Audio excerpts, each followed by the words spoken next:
여러분, 아브라함과 롯의 가족이 헤어진 거 아시죠? 그들이 거하는 땅에 비해서 소유가 워낙 많아지다 보니까 하나님께서 그들 두 가정 사이에 그 갈대아 우르에서부터 하란을 지나서 약속의 땅에 오게 하셨지만 이제 그들이 서로 함께 거할 수가 없는 지경에 이릅니다. 그래서 이제 각자의 길을 가게 되었는데, 그때 아브라함은 가나안 땅을 바라보는 대로 하나님께서 약속해 주셨고 그 땅을 취하게 되고, 롯은 소돔과 고모라의 땅을 바라보면서 그 땅이 여호와의 동산과 같이 물도 넉넉하고 너무나 좋아 보여서 그 땅으로 가게 됩니다. 그 땅이 어떻게 됐는지 여러분들 제가 말씀을 안 드려도 잘 아시죠? 그러니까 여러분, 우리 삶의 지혜입니다. 이거 굳이 이 본문을 통하지 않고서라도 알 수 있는 것, 절대 겉에 보기 좋다고 선택하는 게 지혜가 아니라는 것이죠. 모든 것이 다 그렇습니다. 겉이 좋다고 절대 섣불리 선택하지 말 것, 이거는 하나님이 우리에게 주신 지혜일 뿐만 아니라 일반 사람들도 너무나 잘 아는 건데, 겉이 너무 화려하면 우리가 그거를 기억을 못해요. 그래서 훅 빠져든다는 거예요. 정말 여러분들 삶을 사는 동안 겉의 것을 보고 판단하지 마십시오. 겉뿐만 아니라 그 속에 있는 내면까지 꼭 여러분들이 잘 보고 판단하시는 우리 영락의 모든 성도님들이 되시기를 간절히 축복합니다. 그래서 이제 롯이 소돔과 고모라로 갔습니다. 간 결과 소돔과 고모라의 죄악이 너무나 커서 하나님의 진노가 임할 필요도 없어요. 하나님의 진노가 임할 필요도 없이 그곳의 윤리와 도덕이 다 무너지게 되면 결국 힘센 자만 남게 되는 거죠. 그런 사회로 치닫고 있는 가장 오래된 표본이 바로 소돔과 고모라라는 겁니다. 그러니까 우리가 오늘날 살고 있다고 해서 거기에서부터 자유롭냐? 그렇지 않아요. 우리가 항상 하나님의 말씀을 품고 도덕과 윤리라고 하면 고리타분하게 들릴지는 모르지만 하나님이 기뻐하시는 뜻에 살도록 우리가 끊임없이 애쓰고 깨어 있어야 합니다. 그렇지 않으면 서로 물고 뜯고 힘센 자만 남게 되는 그런 가슴 아픈 현실을 보면서도 어찌할 수 없는 지경에 이를 수도 있다라는 것이죠. 그래서 소돔과 고모라가 이제 멸망하게 되는데, 이 롯이 참 여러분 흩어져서 자기의 갈 길을 택할 때에도 저는 그런 것 같아요. 아브라함이 만약 롯에게 먼저 너가 원하는 바로 가라 이렇게 이야기를 해도 롯이 삼촌이 보시기에는 어떻습니까? 삼촌 뜻은 어떠세요? 이렇게 물어보면 얼마나 좋았을까? 근데 우리는 사실 간섭받기 되게 싫어해요. 저도 되게 간섭받기 싫어합니다. 그래서 뭔가 부모님이 얘기하시면 또 그 소리예요 이렇게 제가 예전에 지금도 그런 것 같아요. 지금도 그런 것 같습니다. 누가 간섭받기 좋아하는 사람이 어디 있습니까? 그런데 정말 간섭이 필요한 때가 있어요. 누가 좀 개입해 줬으면 좋겠다라는 마음이 들 때가 있습니다. 우크라이나 전쟁만 보세요. 그렇게 싸우고 서로가 이렇게 일방적으로 또 한 국가에 의해서 그렇게 파괴를 당하고 있다면, 그런데 어떻게 할 힘이 없다면 여러분 어떡하겠습니까? 누군가가 여기에 들어와서 간섭해 주기를 바라지 않겠습니까? 여러분 차를 타고 가다가 억울한 일을 당했어요. 근데 다행히 목격자가 있었어요. 근데 목격자가 간섭을 해줘야 되잖아요. 아, 내가 봤는데 이 사람은 지금 억울한 상황입니다라고 말해줘야 되잖아요. 그러니까 우리가 누군가가 간섭을 해줘야 되는 그런 때가 반드시 있다라는 겁니다.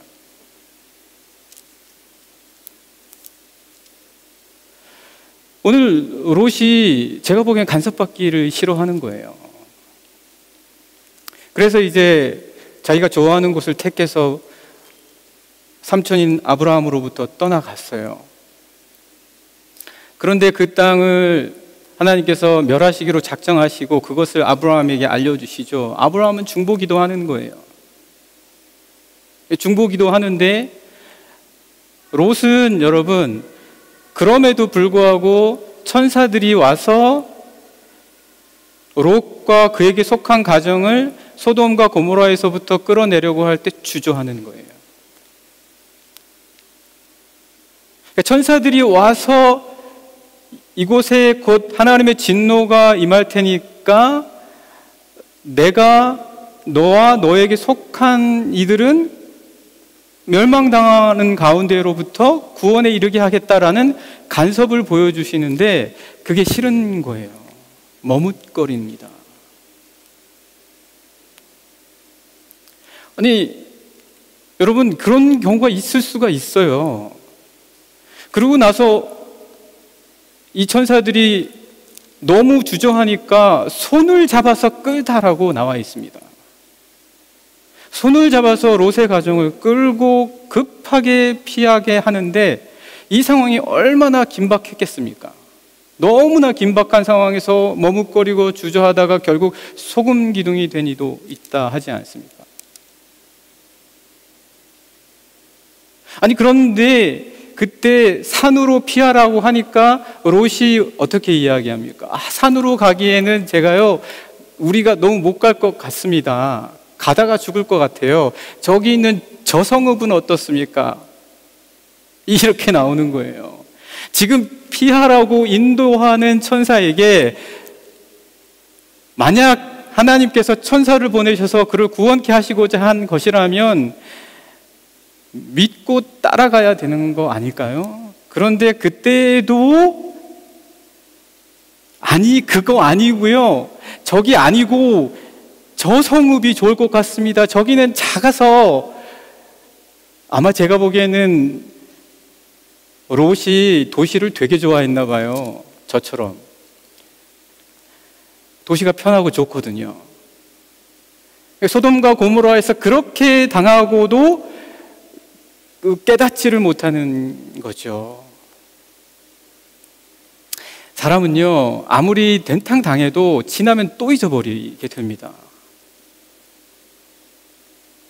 또 잊어버리고. 그래서 또 선택한 게 산으로 피하라고 하는데 롯은 저 성읍으로 가겠습니다. 작아서 괜찮을 거예요. 그렇게 말하고 피한 곳이 소알, 작다라는 뜻의 성읍입니다.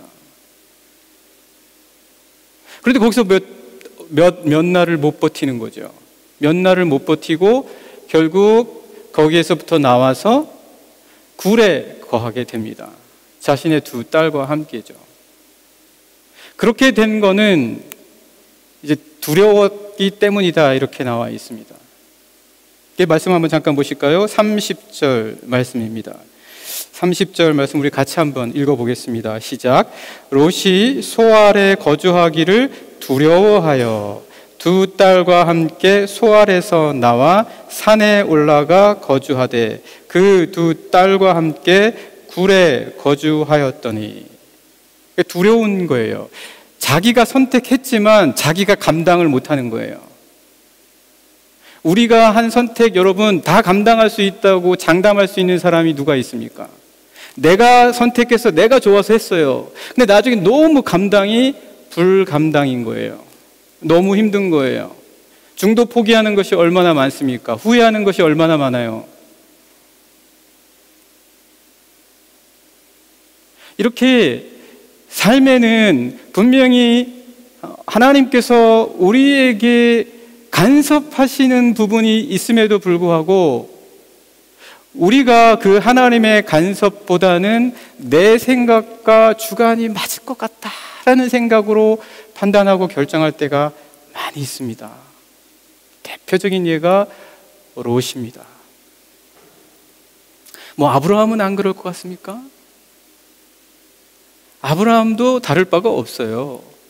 그 바로 뒤에 20장의 말씀을 보시면은요, 아브라함도 그가 머물던 땅에서부터 옮겨서 네게부, 가나안 남쪽에 애굽과 가까운 땅인 네게부 땅으로 가서 그곳에서부터 가데스, 20장 1절에 나와 있습니다. 20장 1절이요. 가데스와 술 사이에 있는 그랄 땅으로 옮겨갑니다. 아니, 왜 갑자기 옮겨가냐고요? 하나님께서 너가 바라보는 동서남북 모든 땅을 너에게 주겠다라고 약속했는데 갑자기 소돔과 고모라 사건이 일어난 후에 그랄 쪽으로 옮겨가요. 이때 어디 흉년이 들었다는 보고가 있습니까? 그것도 없어요. 그럼 왜 갑자기 옮겨간 겁니까? 무서웠던 거죠. 무서웠던 거예요. 그 소돔과 고모라가 어떻게 멸망당하는지를 보면서 아브라함도 역시 두려웠던 거예요. 인간이 그 누구가 두려움에서 자유로울 수 있겠습니까? 그런 사람은 아무도 없어요. 왜 난 이렇게 두려워할까? 그 이상한 거 아니라는 겁니다. 그러면 아브라함과 롯의 차이는 뭐냐?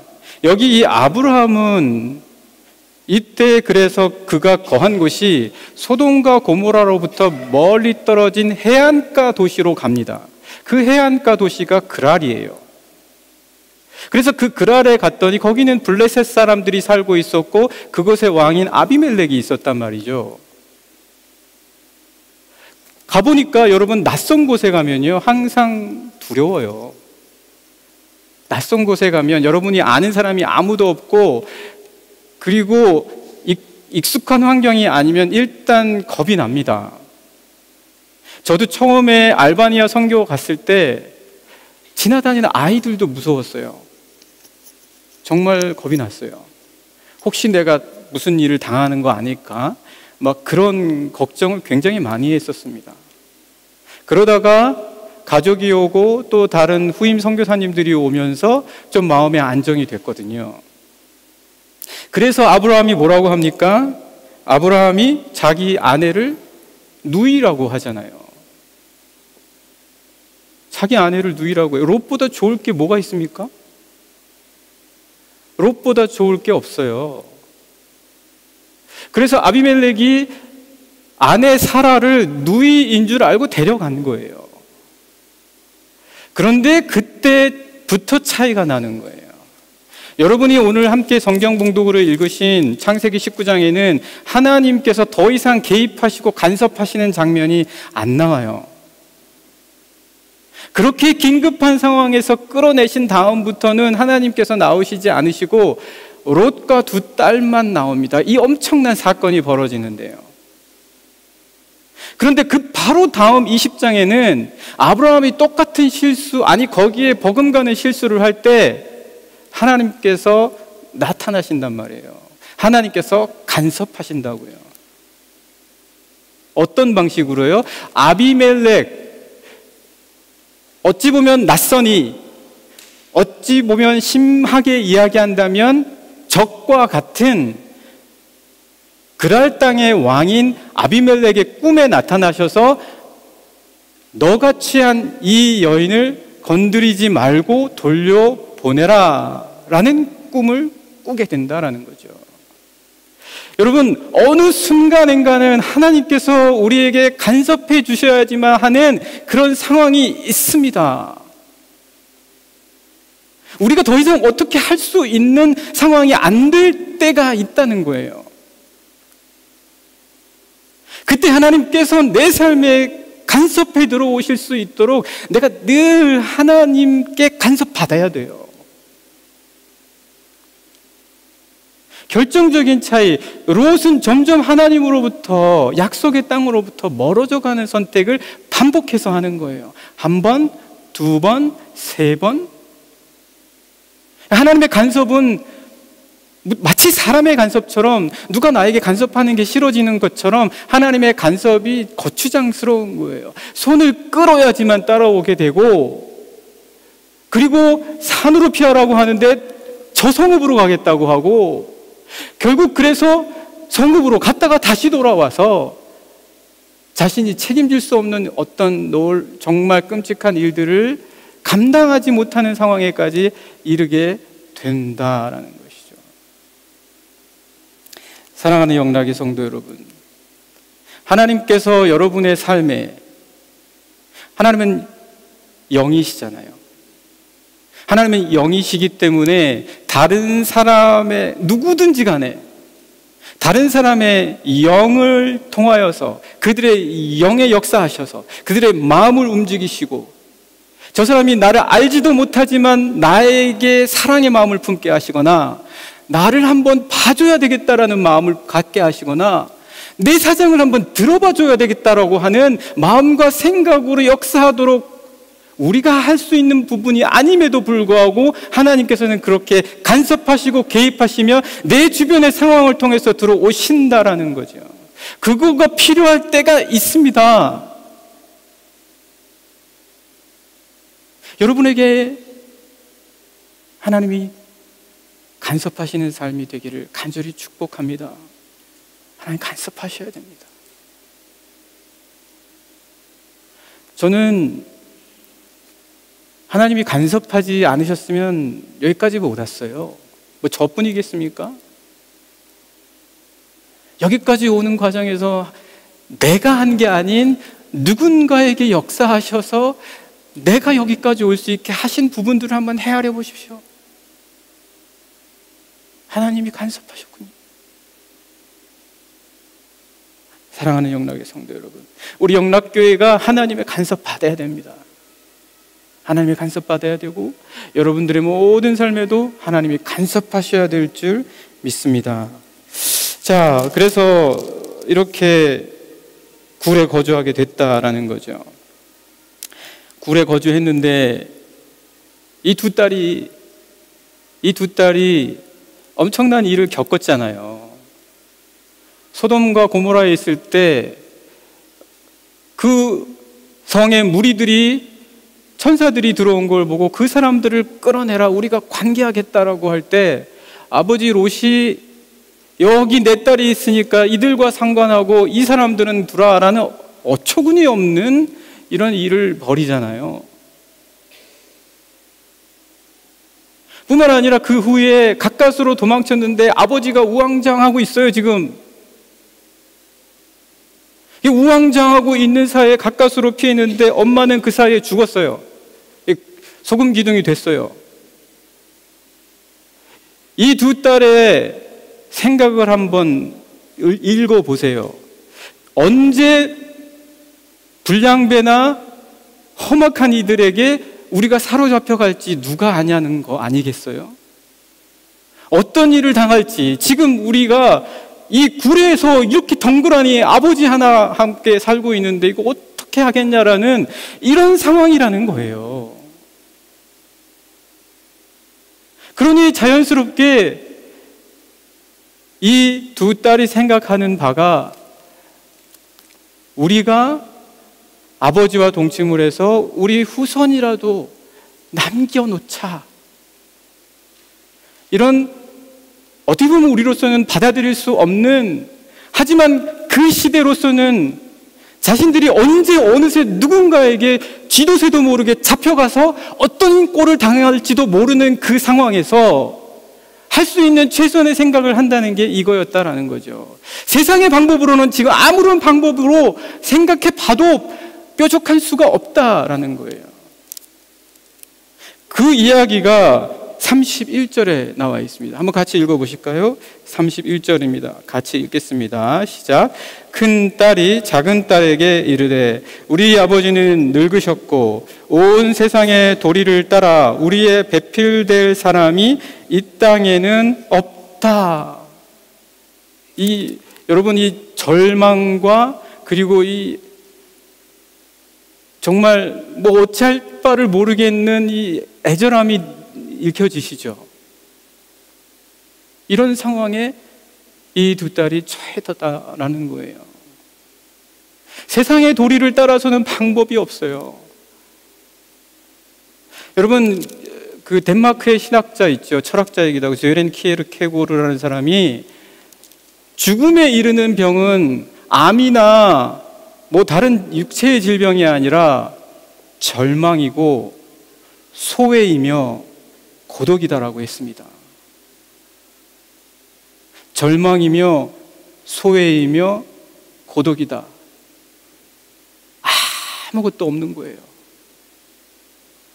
내 주변에 물론 있죠. 다 있어요. 뭐 가족도 있고 뭐 다 있어요. 근데 나의 이 고독과 슬픔과 아픔에 대해서 뭐 물론 슬퍼해 준다고 아파해 준다고 하기는 하지만 덜어지지가 않아요. 같이 슬퍼해 준다고 하는데 그러면 조금 이 슬픔이 덜 해줘야 되잖아요. 이 두려움이 좀 약해져야 되잖아요. 그런데 하나도 안 그렇다는 거예요. 이게 고독이고 이게 소외고 이게 절망이라는 거예요. 어떤 위로도 전혀 위로가 되지 않는 그런 상황에서 문제는 인간의 관계가 아니라 이거는 하나님과의 관계라는 거예요. 다른 어떤 걸로도 내 고독과 우울함과 절망과 내 아픔과 내 고민이 해결되지 않으니 이거는 하나님 이외에 누가 보이는 것으로 내 지금 현재의 이 상황을 이해해주고 나를 위해서 해결해 줄 수 있는 방법을 제시할 것인가. 두 딸이 세상의 도리로는 방법이 없다라고 하면서 극단적인 방법을 취하는 거예요. 여러분, 제가 아브라함 얘기 한 번 더 하겠습니다. 아브라함도 마찬가지였어요. 아브라함이 나이가 거의 100세가 다 돼가는데 자기를 이을 자녀 하나 낳지를 못하는 거예요. 그래서 그는 자기의 집의 종인 엘리에셀이 자기 상속자가 되겠다. 아니면 뭐 이스마엘에게 뭐 상속을 시키든지 뭐 세상의 도리를 따라갈 수밖에 없지. 뭐 이렇게 생각을 했죠. 그런데 그에게 세상의 도리가 다 사라져도 안 사라지는 게 있다라는 것을 보여주신 게 이삭입니다. 그래서 이삭의 이름의 뜻이 뭐죠? 제가 어떻게 하고 있죠 지금? 웃고 있잖아요. 이삭의 이름의 뜻은 웃다. 여러분, 그러나 성경 읽어보세요. 이삭의 삶을 읽어보세요. 하나도 웃을 만한 상황이 하나도 없어요. 아버지는 자기를 제물로 바치려고 하죠. 어머니는 그 사건으로 쇼크로 돌아가시죠. 그 아내가 한 번 왔는데 아내와 함께 자녀를 낳았는데 이 아들들이 지금 서로 싸워가지고 하나는 저 밧단 아람으로 도망가고 하나는 이방 여인하고 있죠. 이삭이 이름만 웃음이에요.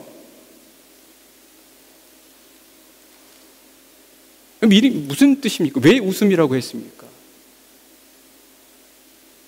하나님이 이 이삭의 삶에서도 웃게 하시는 유일한 분이시라는 거예요.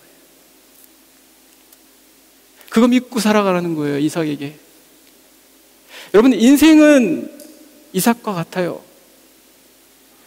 다 절망과 고난과 때로는 고독이 있어요. 그 가운데서도 여러분을 웃게 하실 수 있는 게 있음을 믿으시기 바랍니다. 여러분, 웃으세요. 하나님 때문에 웃으십시오. 하나님 때문에 웃으십시오. 뭘로 웃겠습니까? 울고 싶죠. 이 세상의 삶이라는 것이 다 언젠가는 죽잖아요. 우리 전부 다 헤어지잖아요. 저는 저희 부모님 생각하면 참 마음이 아픈데 뭐 할 수 있는 게 없어요. 뭐 하나님께, 그렇다고 해서 하나님께 맡겨놓고 아무것도 안 한다? 하나님이 그럴 분은 아니시라는 거죠. 자, 그래서 여러분, 우리가 정말 하나님이 간섭하셔서 우리가 세상의 도리가 아닌 하나님의 도리를 붙잡을 수 있어야 된다. 하나님의 도리를 붙잡을 수 있어야지 된다. 하나님이 소망이라는 것을 우리가 이제 요르단에 가잖아요. 그러면 이 역사를 이야기하면 기분 좋아할 요르단 사람이 어디 있겠습니까? 제가 이 이야기를 요르단 사람에게 하려고 하는 건 아니고, 여기에서 나와 있는 문제의 핵심을 그리스도 예수께서 알게 하시는데, 모든 사람은, 여러분 생각해 보세요. 롯과 암몬과 모압은 다 아브라함의 친척이에요. 다 한 가정이란 말이에요. 그런데 누구는 선택을 받고 누구는 선택을 못 받는다라는 게 어디 있어요? 바리새인들은 그거를 지키려고 율법 얘기했지만 그리스도 예수께서는 무엇이라고 말씀하셨습니까? 율법의 완성자는 나다. 그리스도 예수를 통해서만 하나님에 이를 수 있고 거기에는 어떠한 구별이나 차별도 있을 수 없다. 문제는 하나님으로 말미암느냐 세상의 도리로 말미암느냐다. 우리 이걸 전해줘야 된다는 거 아닙니까? 우리가 하나님으로 말미암읍시다. 하나님으로 말미암을 때 우리는 모두가 다 하나입니다. 우리 말씀 잠깐 한번 보실까요? 에베소서. 에베소서 3장 한번 잠깐 보시죠. 에베소서 2장. 에베소서 2장 11절부터 보시겠습니다.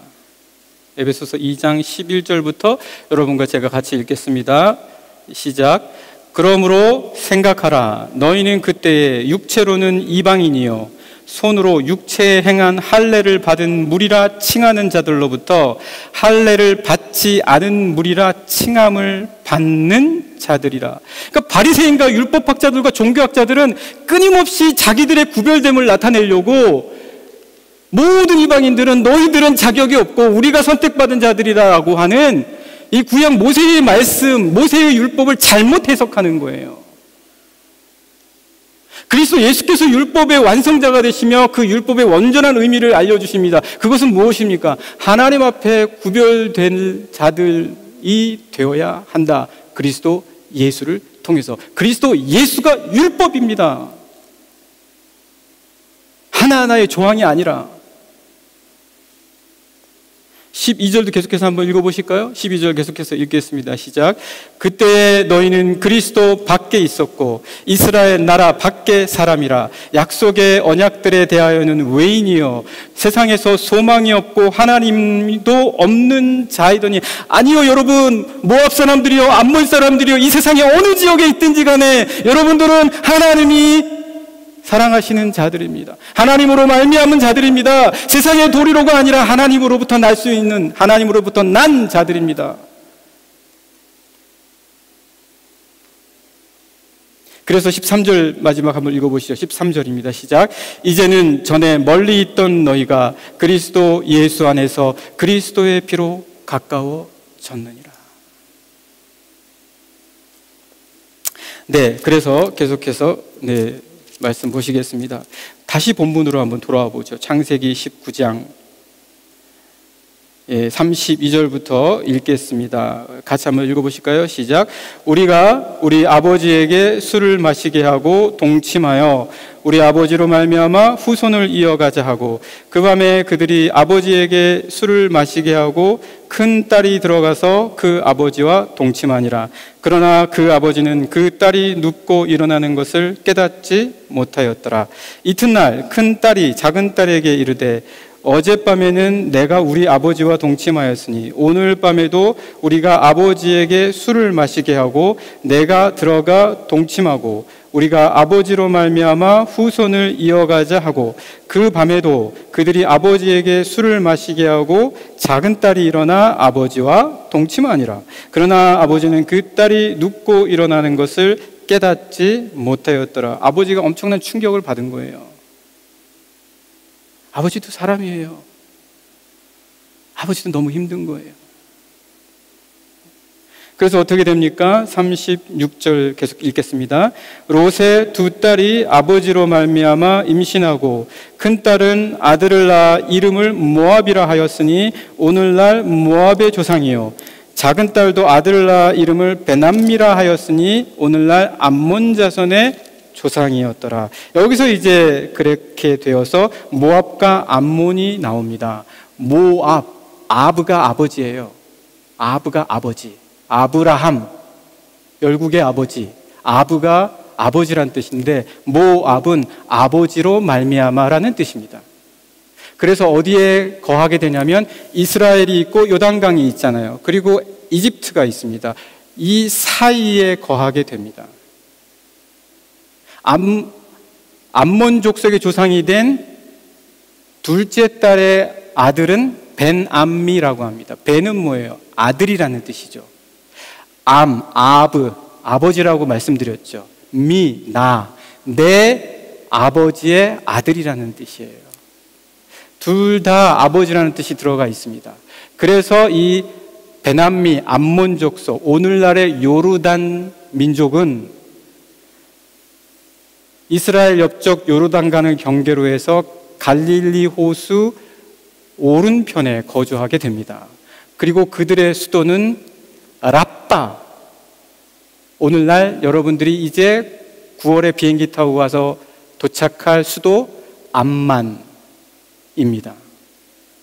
우리는 지금 그 땅의 역사에 대해서 성서에 말해주는 것을 조금 듣고 있는 거예요. 자, 그들의 이름에는 다 아버지가 들어가 있습니다. 아버지로 말미암아라는 뜻이죠. 이게 그들이 아버지로 말미암아라는 좋은 의미, 만족의 의미도 될 수 있지만 정반대의 의미가 될 수 있어요. 아버지 때문에 이렇게 됐다. 여러분, 무슨 아버지 때문입니까? 우리는 하나님으로 말미암는 자들인 줄 믿습니다. 하나님으로 말미암는 자들이에요. 누구 때문으로가 아니에요. 하나님으로 말미암는 것입니다. 항상 여러분들 꼭 우리 생각하셨으면 좋겠습니다. 하나님, 이런 상황에서도 하나님이 간섭해 주시고 역사해 주십시오. 내 삶은 하나님이 개입하시는 삶, 하나님이 은혜로 주시는 삶으로 풍성하게 되게 하여 주십시오. 이런 기도 왜 못합니까? 왜 안 하십니까? 아니, 시편 기도 보세요. 다윗이 왜 축복을 많이 받았습니까? 하나님의 축복과 하나님의 간섭과 하나님의 개입을 끊임없이 원하지 않았습니까? 말씀 하나 듣고 마치도록 하겠습니다. 역시 에베소서 2장입니다. 에베소서 2장 보시고, 에베소서 2장 8절 말씀 보시죠. 에베소서 2장 8절 같이 읽겠습니다. 시작. 너희는 그 은혜에 의하여 믿음으로 말미암아 구원을 받았으니 이것은 너희에게서 난 것이 아니요 하나님의 선물이라. 여러분, 여러분이 갖고 있는 믿음은 아주 눈꽃만한 것이라 할지라도, 물론 여러분들이 이 믿음이라는 것을 인지하고는 있지만 그것이 하나님이 아니고서는, 하나님으로 말미암지 않고서는 절대 생겨날 수 없는 것임을 믿으시기 바랍니다. 하나님이 주신 거예요. 내 안에 하나님이 간섭하신 거예요. 하나님께서 나에게 들어오신 거예요. 그래서 내가 그 하나님을 향한 믿음이 생겨난 거예요. 그 믿음을 갖고 살아갈 수 있게 된 거예요. 이거는 하나님이 주신 거예요. 하나님의 선물이에요. 하나님의 은혜입니다. 믿으십니까? 하나님이 여러분의 삶에 곳곳에 들어가 계셔요. 계속 9절 말씀 보십시오. 9절 계속해서 읽겠습니다. 시작. 행위에서 난 것이 아니니 이는 누구든지 자랑하지 못하게 함이라. 물론 행위가 중요하지만 우리의 행위가 하나님 앞에서 보기에는 다 거기서 거기란 말이죠. 오히려 믿음을 통해서 내 행위를 하나님 앞에 아름다운 모습으로 나아가기를 원하신다. 사랑하는 영락의 성도 여러분, 이거 우리 전해야 하고요, 이거 우리 전해야 되고, 우리도 이와 같은 삶을 살아야 됩니다.